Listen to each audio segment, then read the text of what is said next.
to Democracy Now!, democracynow.org, The War and Peace Report. I'm Amy Goodman. On Tuesday, President Obama visited Louisiana for the first time since last week's devastating floods that killed 13 people and damaged 60,000 homes. The Red Cross has called it the worst natural disaster in the United States since Hurricane Sandy. It also marked Louisiana's worst flooding since Hurricane Katrina. Some neighborhoods still have up to 2 feet of standing water. President Obama spoke in Baton Rouge.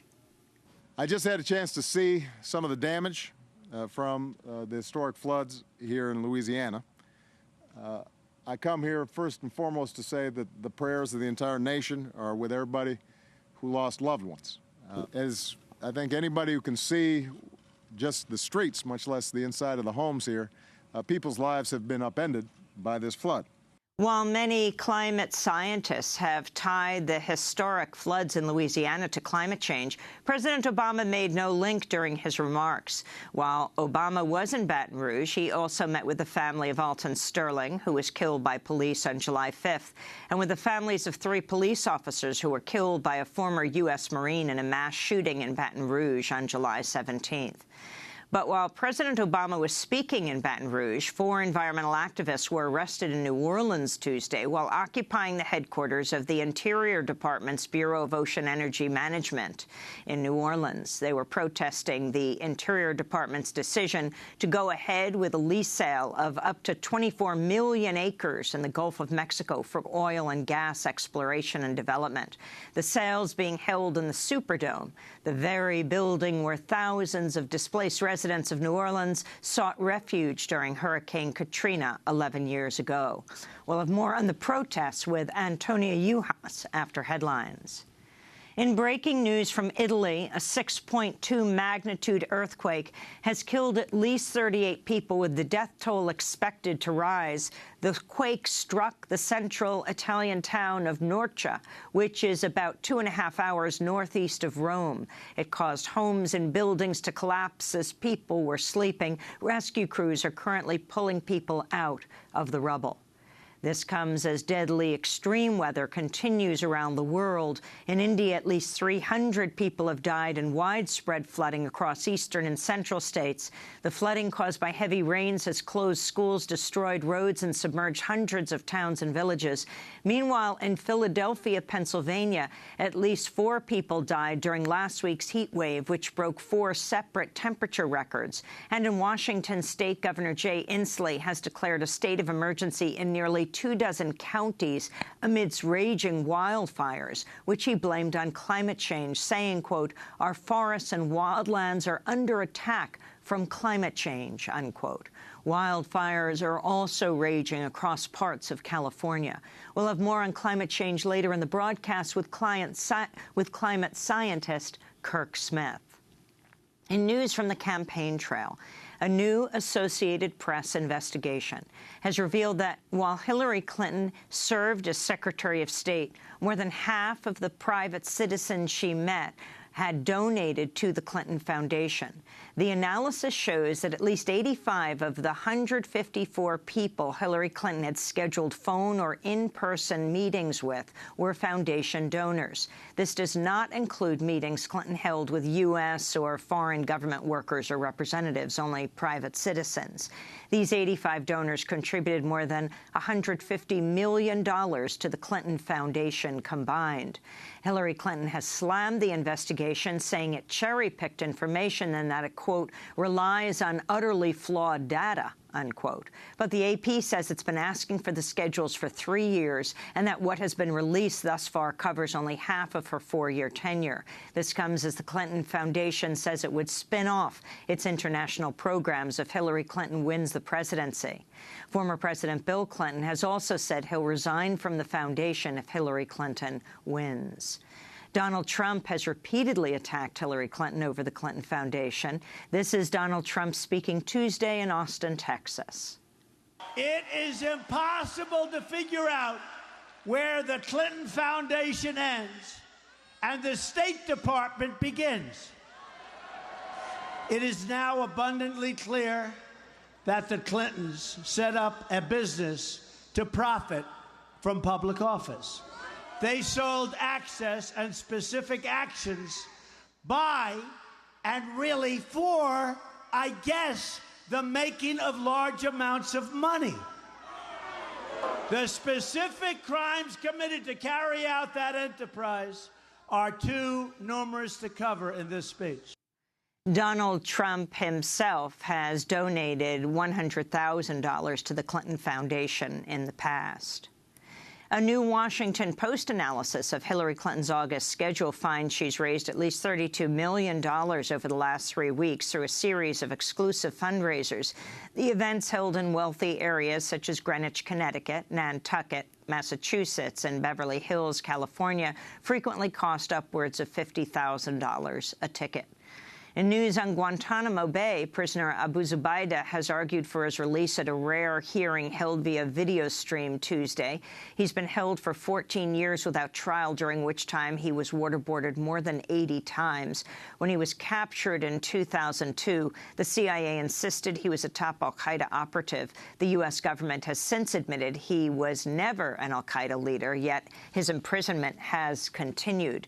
During Tuesday's hearing, Zubaydah declared in a prepared statement read by a U.S. soldier that he, quote, has no desire or intent to harm the United States or any other country, unquote. Graduate students won a significant labor victory Tuesday when the National Labor Relations Board ruled graduate student teachers and research assistants at private universities have the right to unionize. The 3-to-1 ruling stemmed from a case brought by Columbia graduate students. It overturns a 2004 ruling that denied collective bargaining rights to some graduate student teachers. American Federation of Teachers President Randy Weingarten said, quote, the truth is graduate workers are the glue that holds higher education institutions together. Without their labor, classes wouldn't get taught, exams wouldn't get graded, and office hours wouldn't be held, she said. In news from Afghanistan, a U.S. soldier has been killed in a bomb explosion outside Lashkar-Gah, the capital of Helmand province. This comes only days after more than 100 U.S. soldiers were sent to Lashkar-Gah to fight the Taliban in what is believed to be the first deployment of U.S. troops to the city since 2014. The name of the U.S. soldier who died has not yet been released. Turkey's begun a ground offensive into Syria, marking a major escalation of its role in the ongoing conflict. The U.S. military is backing Turkey's incursion, which began about 4 a.m. this morning with an aerial bombing campaign. Turkey says the offensive is against ISIS-held areas along the border, but Turkey says it's also concerned about Syrian Kurdish militias at the border. These militias are backed by the United States. In Kashmir, another protester has died after reportedly being hit in the chest by a tear gas shell fired by police during a protest Sunday. 18-year-old Irfan Ahmad is at least the 69th person to be killed amidst the ongoing protests, which began more than a month ago after Indian security forces killed a Kashmiri independence leader. Indian soldiers and paramilitary forces have cracked down on the protests against Indian rule, opening fire during demonstrations and imposing a strict curfew. Among those who've been killed is a 30-year-old professor who was beaten to death in Indian Army custody. Many others have reported being beaten by troops in their own homes. In Mexico, a journalist has survived an attempted assassination in the eastern state of Veracruz. Freelance journalist Lucia Lopez Castillo was about to enter her home Sunday night when she was approached by a masked man who attacked her, then shot her. Veracruz is one of the deadliest areas of Mexico for journalists. At least 16 journalists have been killed in Veracruz since 2010. Another 3 have disappeared. In Newark, New Jersey, a story surfaced about police traumatizing a 10-year-old child by chasing him through the streets with guns drawn. Fifth grader Legend Preston was standing outside his home on August 14th when police say they mistook him for a robbery suspect and began chasing him down an alley. Preston says he thought the police were running after him because he'd chased a ball into the street without looking. He says neighbors then surrounded him to protect him, yelling, "This is a child," unquote. This is 10-year-old Legend Preston. Some police started coming from this way with guns pointing right at me, and then I ran into the backyard. I ran because they thought that I rolled the ball in the street on purpose, and they were just holding the shotguns at me like this, trying to shoot me. In California, Judge Aaron Persky has recused himself from another sexual crimes case amidst the ongoing controversy over his lenient sentencing of former Stanford swimmer Brock Turner. In June, Persky gave Turner a 6-month jail sentence for sexually assaulting an unconscious woman behind a dumpster, saying he was concerned a longer prison sentence would have a severe impact on the Stanford University swimmer. Persky has also sparked controversy over his 2015 decision to give Robert Chain a 4-day prison sentence after he pled guilty to possessing child abuse images. Persky's now stepped down from Chain's case, which has a hearing on Thursday over whether Chain's charge will be reduced from a felony to a misdemeanor. More than 1 million people have signed a petition demanding Persky be removed from the bench. In Pennsylvania, immigrant mothers have suspended their hunger strike at the Berks County Residential Center, citing intimidation by ICE officials.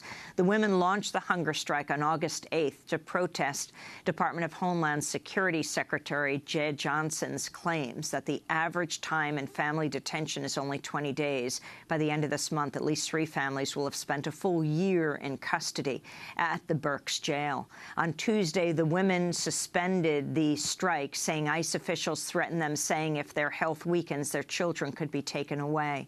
On Monday, Democracy Now! Spoke with one of the hunger strikers inside Berks. The head of ICE for this center, Mr. Thomas Decker, came. He came only to threaten us, to tell us if we were a danger for this facility, for the other women who were not on strike, then he was going to be obligated to take action, such that they would send us to Texas. Simply that they would send us to an adult prison, and that if we continue this way, if we continued refusing to eat, then simply they would arrive a point at which we would debilitate, and then he was going to be obligated to call the government so they would take away our children. I think this is a threat quite direct and quite strong. I think that it's not fair because we are only asserting our rights. And in West Virginia, residents are celebrating the permanent shutdown of a coal mine near a state forest. The announcement by the West Virginia Department of Environmental Protection comes after a 2-year organizing effort by the Kanawha Forest Coalition, which sought to shut down the mine over issues of water contamination and other environmental impacts. This is Dale Royce of Lauderdale, West Virginia, whose house sits less than 2,000 feet from the mine. When I started this journey, I didn't understand the apathy, the you can't fight coal attitude. Now I do. It's not apathy. It's weariness. It's survivor mode. I'd love for this victory to be our victory, but that can only happen if people will hear this. We can fight for our personal rights. Right. We can fight for our families, our communities, against these big companies and a non-responsive government. And those are some of the headlines. This is Democracy Now!, democracynow.org, The War and Peace Report. I'm Amy Goodman.